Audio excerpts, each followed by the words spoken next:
श्री कृष्ण जन्मभूमि trust ने शुक्रवार को सिविल जज सीनियर डिवीज़न न्यायालय में committee of management Shahi Idgah के खिलाफ नया वाद दाखिल किया है, जिसमें कहा गया है कि 1974 में हुआ समझौता गैरकानूनी है। ट्रस्ट की उस समझौते से कोई सहमति नहीं है। इस ज़मीन का असली मालिक जन्मभूमि ट्रस्ट है। लेकिन एक प्रकरण सिविल जज सीनियर डिवीज़न की कोर्ट में पड़ा है, क्या है मामला? देखिए, इस डिस्प्यूटेड प्रॉपर्टी की जो एक्चुअल ओनर है वो कृष्ण जन्मभूमि ट्रस्ट है और ट्रस्ट की ओर से आज सूट फाइल किया गया है।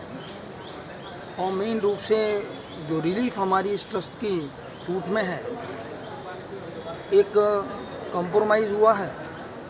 हमारा कहना ये है कि जो कंप्रोमाइज़ 1974 में हुआ, उस कंप्रोमाइज़ वो इलीगल है, वॉइड है। ट्रस्ट की कोई सहमति उस कंप्रोमाइज़ में नहीं रही है। हमने इस सूट के माध्यम से उस कंप्रोमाइज़ को वॉइड डिक्लेयर कराने की कोर्ट से रिक्वेस्ट की है, प्रेयर सीख की है।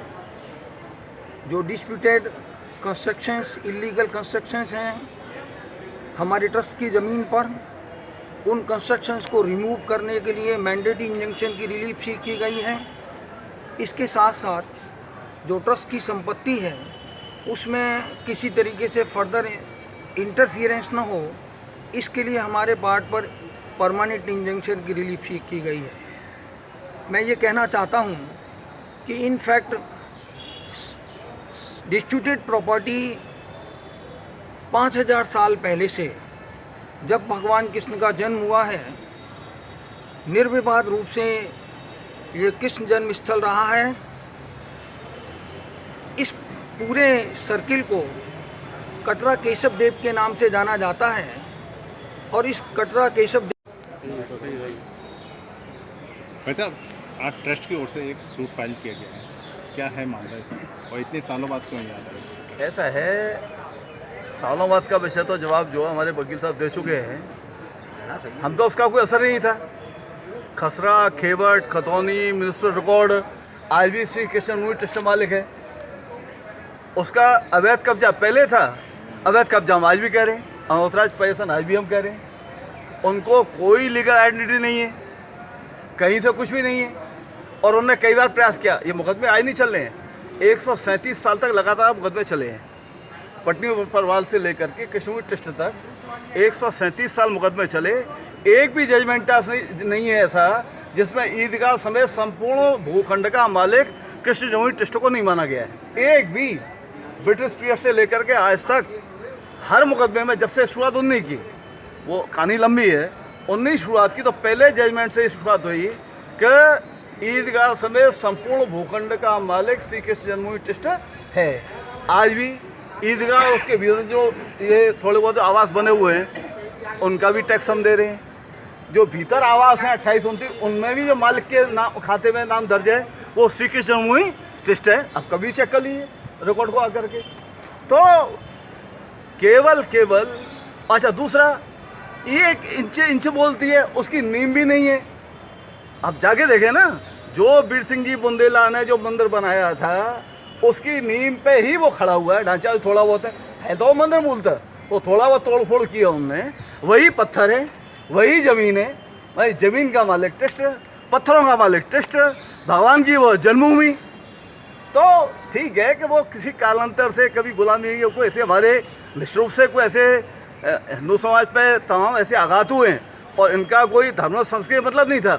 इनका जो दर्शन कहता है कि भाई दूसरे की ज़मीन छीनी हुई पे या उस पर अवैध पे या कोई धार्मिक स्थल पे यदि हम कोई अपना धार्मिक काम करें तो खुदा को नहीं लगता है। इनकी धर्म कहता है। ये बताओ ना कि वो जगह किसकी है?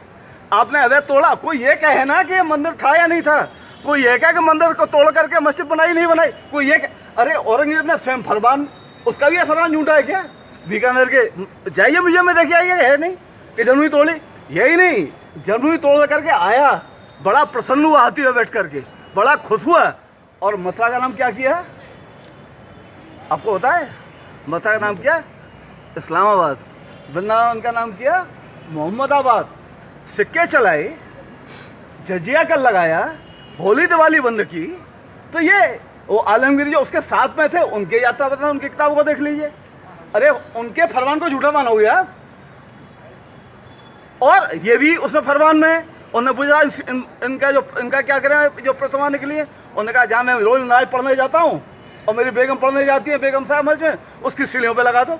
तो सौहार्द की बात है ये सौहार्द, ये केवल कि हिंदू समाज का आस्था केंद्र विश्व का एकमात्र भाई रामकृष्ण शिव को निकाल दो है क्या? यहाँ आए और अपने आप को शरण नहीं महसूस करके जाए। यहाँ कहीं भी हिंदू होगा जो, इसके अलावा हम पे है क्या? तो केवल हमको नीचा। लेकिन ठीक है, वो गुलामी का समय नहीं है। और फिर जो भी था, मैं तो इनसे कहता हूँ, मुस्लिम बंधुओं से कहता हूँ कि भाई आपके पुरखे भी तो आप मानो ना, डीएनए टेस्ट करो। वो ठीक है किसी लालच में या किसी धमकी में वो बदल गए, लेकिन पुरखे नहीं बदले जाते। यदि मैं आज जो दूसरा धर्म बदल लूँ तो मेरे पुरखे और मेरे बाबा का धर्म नहीं बदला जाएगा, तो वो तो वही रहेगा। तो इंडोनेशिया में या थाईलैंड में वो भले ही कोई बौद्ध हो गए या इस्लामी है, लेकिन वो ये नहीं कहते हम राम से संतान नहीं है। वो कभी नहीं कहते इस बात को। वो कहते पूजा पद्धति बदल गई, तो पूजा पद्धति आपकी वो हमें कोई आपत्ति है, 5 और 10 हमें आपत्ति नहीं है। लेकिन यदि जन्मभूमि है तो जन्मभूमि रहेगी, मंदिर का हमेशा नहीं है। भगवान की जन्मभूमि है, जन्मभूमि थी और जन्मभूमि रहेगी। यदि मंदिर टूटा है कभी तो मंदिर बना भी है। मंदिर निःशुल्क से भगवान कृपा करेंगे। रामलला की जो कृपा चालू हुई है, बाबा विश्वनाथ का डमरू त्रिशूल खनक रहा है, निश्चित हमारे जो बाल गोपाल वहाँ यदि हैं तो निश्चित अपने मूल स्थान में विराजमान होकर के भक्तों को कृतार्थ करेंगे। और अच्छा है कि सौहार्द की बात करते हैं तो सामने बैठे ना, इतिहास को मानोगे, अपने फरमानों को मानोगे, जो उस समय गजेटियर है उनको मानोगे।